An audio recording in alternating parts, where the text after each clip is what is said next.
keşte bilen geldim, parakot bilen. Şun anır yüzünden bärik. Yani Toronto'nun Evropa'daşı işi. O keşte bilen gaydı. İnnem kayıtışıyla minne bularaktık var ya. Yani şu an iyiliğine var ya. Dinle Ştay'da park var, Ulu Park. Adamlar Ştay'da olan uşakların geliyorlar, dengüşler bilen, doğasyarları bilen, maşkaları bilen gelip dinceliyorlar. Sizi tanıştırmak için bir ite surata şişvatayım.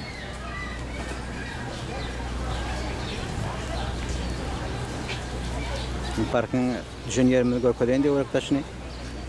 Yani ulu giyin, kretiyem 5 hektardan bağım kaldı. Yeter giyin içi.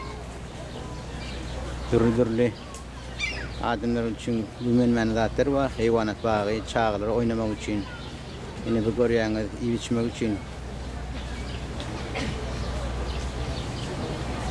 Yine bir yer ite yaşlılar için yine de koyuldur. Ayağı ağır yerler. Şuna bir yer ite.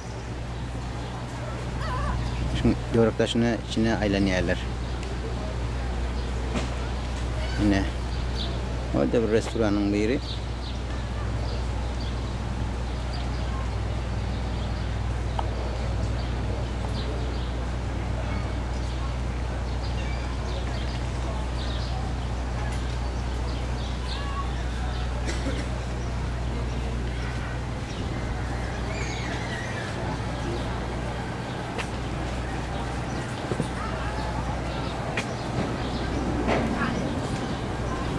Kanada'nın baydağı parakodun üstüne, geçtiğin üstüne ya gemi diye.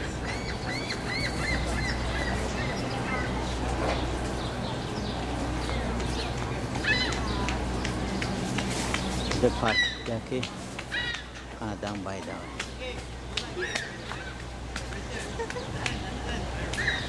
This one?